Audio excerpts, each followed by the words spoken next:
Hi viewers welcome to our channel. ప్రస్తుతం మనతో పాటు దాము బాలాజీ గారు సీనియర్ జర్నలిస్ట్ ఉన్నారు. వారితో ఒకసారి మాట్లాడదాం. సార్ నమస్కారం సార్. నమస్తే. సార్ కేటీఆర్ గారి ఫార్ములా ఈ రేస్కు సంబంధించిన కేసులో ఏసీబీ మనం కేసు నమోదు చేయడం చూసాం. ఇప్పుడు ఈడీ వాళ్ళు దూకుడుగా వ్యవహరించి ఆయనకు నోటీసులు కూడా ఇచ్చేశారు. మరి ఎప్పుడు విచారణకు హాజరు కాబోతున్నారు? మరి విచారణ నేపథ్యంలో అరెస్ట్ చేసే అవకాశం ఏమైనా కనిపిస్తుందా సార్? మీరేం చెప్తారు ఈ కేసుకు సంబంధించి?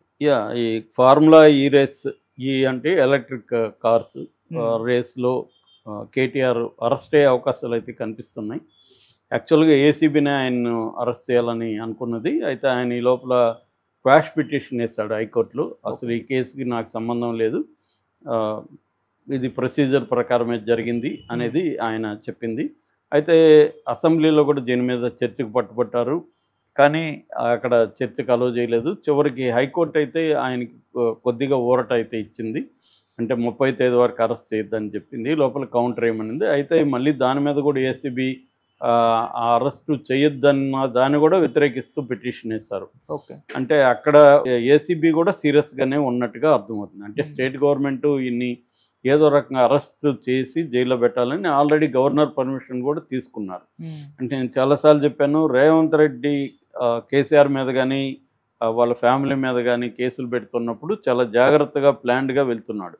ఆయన గతంలో జగన్ చేసిన తప్పులు కావచ్చు, లేకపోతే ఇక్కడ కేసీఆర్ చేసిన తప్పులు కావచ్చు, వీటిలో నుంచి కొంత లెసన్స్ నేర్చుకొని మనం ప్రత్యర్థులను అరెస్ట్ చేసేటప్పుడు తొందరపడి ఆవేశంలో అరెస్ట్ చేయడం కాకుండా ఒక వెల్ ప్రిపేర్డ్నెస్తో వెళ్దాము అన్న ప్లాను రేవంత్ రెడ్డి దీంట్లో కనిపిస్తుంది. సో అందుకనే మామూలుగా అయితే మనకు అదే పరిస్థితి అక్కడ చూసుకున్నప్పుడు ఆంధ్రప్రదేశ్లో చంద్రబాబుని సడన్గా అర్ధరాత్రి వెళ్ళి అరెస్ట్ చేయడానికి ట్రై చేసి చివరికి మార్నింగ్ ఆయన్ని ఎర్లీ మార్నింగ్ అరెస్ట్ చేసి తీసుకొచ్చారు. సో ఆయన ప్రధానంగా టెక్నికల్ అంశం మీదనే చంద్రబాబు సుప్రీంకోర్టు వరకు వెళ్ళాడు. అదేంటంటే PC act and prevention of corruption act 17A amendment అనమాట. అమెండ్మెంట్ ప్రకారం ఒక ముఖ్యమంత్రి కానీ మంత్రులు కానీ అరెస్ట్ చేయాలనుకుంటే గవర్నర్ ముందస్తు పర్మిషన్ అవసరం. సో అది ఇంకా సుప్రీంకోర్టు తేల్చట్లేదు ఆ కేసుకు సంబంధించి. కాకపోతే ఏంటంటే ఆ గ్రౌండ్ మీద వీళ్ళు మళ్ళీ కంటెస్ట్ చేసే అవకాశం ఉంది. అందుకని రేవంత్ రెడ్డి ఏం చేస్తాడంటే జాగ్రత్తగా, ఈయన మంత్రిగా ఉన్నప్పుడు జరిగింది కాబట్టి గవర్నర్ పర్మిషన్ అవసరం కాబట్టి గవర్నర్ పర్మిషన్ని ముందుగానే తీసుకున్నారు. గవర్నర్ కూడా దీన్ని లీగల్గా ఒపీనియన్ తీసుకొని లీగల్ అడ్వకేట్స్తో చర్చించి సో ఇవ్వచ్చు, దీంట్లో ప్రైమా ఫేస్ ఎవిడెన్స్ ఉంది అనేది ఇచ్చేశారు ఆయన. సో గవర్నర్ పర్మిషన్తో వీళ్ళు డీటెయిల్ దాని మీద వర్క్ చేసుకొని already Aravind Kumar IAS officer హెచ్ఎండిఏకి ఆయన చైర్మన్గా ఉన్నాడు ఇంతకుముందు, ఆయన్ని కూడా వాళ్ళు అదుపులోకి తీసుకున్నారు. ఆయన నుంచి కూడా సమాచారం రాబట్టారు. ఆయనేమో నాకు కేటీఆర్ చెప్తేనే నేను సంతకం చేశాను అన్నాడు. కేటీఆర్ కూడా ఓపెన్ స్టేట్మెంట్ ఇచ్చాడు, ఆయన తప్పు లేదు, నేను చేయమంటేనే సంతకం చేశాడు, దీంట్లో ఏ రకమైన అక్రమాలు జరగలేదు, మేము కండక్ట్ చేశాము, దానికి సంబంధించి ఇంటర్నేషనల్ కంపెనీ దానికి ఇచ్చాము, సో దాంట్లో తప్పు లేదని. ఇప్పుడు కూడా వీళ్ళు ఏం చెప్తున్నారు, కేటీఆర్ దానికి డబ్బులు ఇవ్వలేదు, ఈయనే తినేసాడు అనేది కాదు ఆరోపణ. ప్రొసీజరల్ ల్యాప్సెస్ జరిగాయనేది, ప్రొసీజర్ ఫాలో కాకుండా.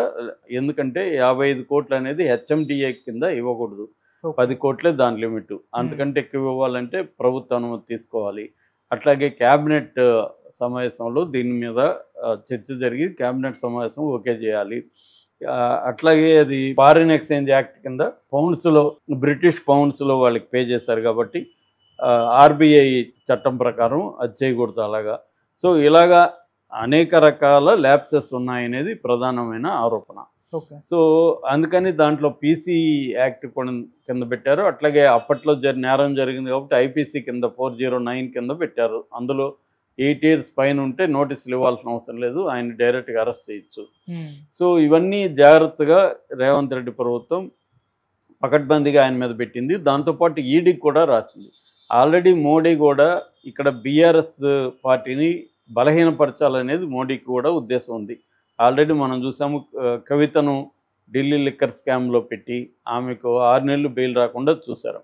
సో ఇప్పుడు రేవంత్ రెడ్డి బీజేపీ ఈ విషయంలో కుమ్మక్కైన అనే విమర్శలు కూడా వస్తున్నాయి.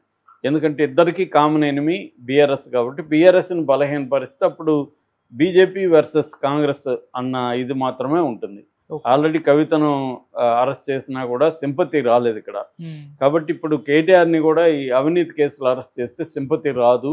కాబట్టి కేటీఆర్ని అరెస్ట్ చేసి ఒక 6 నెలలు 1 ఇయర్ జైల్లో పెడితే కొంత ఇబ్బంది ఉండదు. ఆ తర్వాత కేసీఆర్ జోలికి కూడా వెళ్ళొచ్చు అన్న ఒక లాంగ్ టర్మ్ వ్యూహం కనిపిస్తుంది.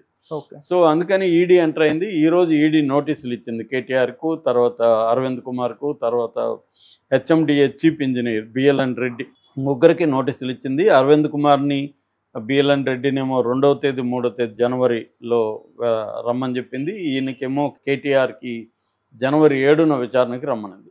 మనకి మామూలుగా ఈడీ మోడస్ ఆపరెండి కానీ చూస్తే గతంలో కూడా ఫస్ట్ నోటీసులు ఇస్తుంది, 1-2 రోజులు డ్రామాలు జరుగుతాయి, విచారణ పేరుతో జరుగుతుంది, వీళ్ళ సెల్ ఫోన్లు ఇంక ఇవన్నీ ఉంటుంది అన్నమాట. సెల్ ఫోన్లు స్వాధీనం చేసుకుంటారు. అలాగే మెల్లమెల్లగా ఏం చేస్తారంటే పిలుస్తూనే ఉంటారు విచారణలకి. 4 సార్లు పిలిచినాక ఇవన్నీ జరిగినాక ఎప్పుడో ఒకసారి సడన్గా వీళ్ళని అరెస్ట్ చేస్తారు. సో దీంట్లో సిబిఐ ఎంటర్ అయినా కూడా ఆశ్చర్యం లేదు.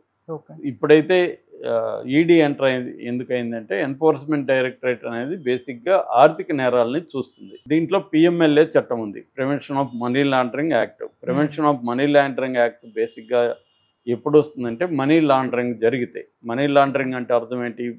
డర్టీ మనీని క్లీన్ మనీగా చేసుకోవడం, ఆ ప్రాసెస్ని మనీ లాండరింగ్ అంటారు. లాండరింగ్ అంటేనే క్లీనింగ్.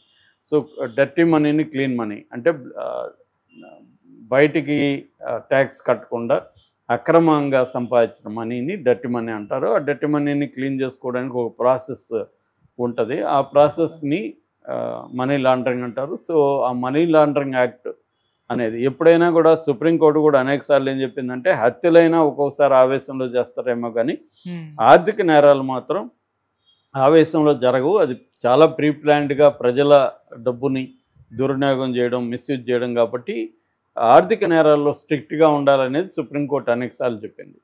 అందులో పిఎంఎల్ఏ చట్టం అనేది నేను మన దాంట్లో చాలాసార్లు చెప్పాను. పిఎంఎల్ఏ చట్టం అనేది చాలా రిగరస్గా ఉంటుంది. ఆ యాక్ట్ చాలా స్ట్రిక్ట్గా ఉంటుంది. అందులో బెయిల్ రావడం కూడా కష్టం. మామూలుగా అయితే bail is the rule, jail is the exception అనేది సుప్రీంకోర్టు అనేకసార్లు చెప్పింది. మామూలు కేసులో అయితే బెయిల్ ఇచ్చేయాలి. ఎప్పుడు బెయిల్ ఇవ్వకూడదంటే ఆ వ్యక్తి ఫ్లైట్ రిస్క్ అంటే విదేశాలకు వెళ్తాడా, లేకపోతే సాక్షుల్ని బెదిరిస్తాడా, లేకపోతే ప్రలోభాలు చేస్తాడా, ప్రలోభాలు పెడతాడా, మూడోది ఏంటంటే సాక్ష్యాధారాన్ని తారుమారు చేస్తాడా. ఈ 3 కండిషన్లు ఉంటేనే బెయిల్ ఇవ్వకూడదని. కానీ ఈ కేసులు అట్లా కాదు. దీంట్లో ఏంటంటే అవన్నీ పరిగణలోకి తీసుకోరు. దీంట్లో ఇవ్వాలంటే ట్విన్ కండిషన్స్ సెక్షన్ 45 పిఎంఎల్ఏ ప్రకారం ట్విన్ కండిషన్స్ మీట్ అవ్వాలి. అదేంటంటే ఈ నేరం చేయలేదని జడ్జి నమ్మాలి. నేరం చేయలేదంటే ఆల్మోస్ట్ అది మినీ ట్రయల్ లాంటిదే కదా, జడ్జి నమ్మాలి. రెండవది నేరం చేయలేదని నిరూపించుకోవాలని బాధ్యత ఇక్కడ ముద్దాయిది ఉంటుంది. మామూలు చట్టాల్లో అయితే ఎవరైతే ఆరోపించారో ఆ ఇన్వెస్టిగేటివ్ ఏజెన్సీ నిరూపించాలి. కానీ ఇక్కడికి వచ్చేసరికి నేను నేరం చేయలేదని నిరూపించాలి. అది ఎలా నిరూపిస్తారు? Very difficult thing. రెండోది ముద్దాయికి బెయిల్ ఇస్తే మళ్ళీ నేరం చేయడేమో, వేరే నేరం చేయడానికి కూడా కోర్టు నమ్మాలి.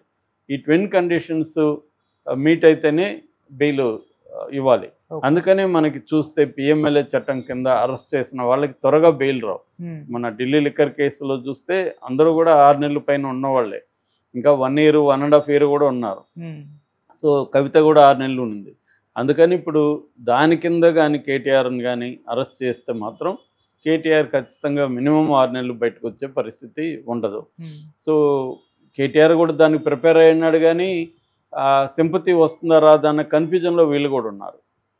ఎందుకంటే ఈయన అరెస్ట్ చేసి ఢిల్లీ జైల్లోనో తిహార్ జైల్లోనో పెట్టారనుకో అప్పుడు ఇబ్బంది అవుతుంది. సో ఖచ్చితంగా అయితే అరెస్ట్ అయ్యే అవకాశం ఉంది, కానీ టైమింగ్ అనేది చూస్తున్నారు ఎప్పుడు అరెస్ట్ చేయాలి. అంటే వాళ్ళు ఏంటంటే ఒక ప్రొసీజర్ ఫాలో అవుతున్నట్టుగా కనబడాలి కాబట్టి ముందు విచారణకు పిలిపించడం, ఆయన కోఆపరేట్ చేయలేదని చెప్పడం, సో ఆయన సాక్షులను బెదిరిస్తున్నాడని చెప్పడం అవి జరగచ్చు. మామూలుగా ఈడీకి ఇంకొక టాక్టిక్స్ చేస్తుంది.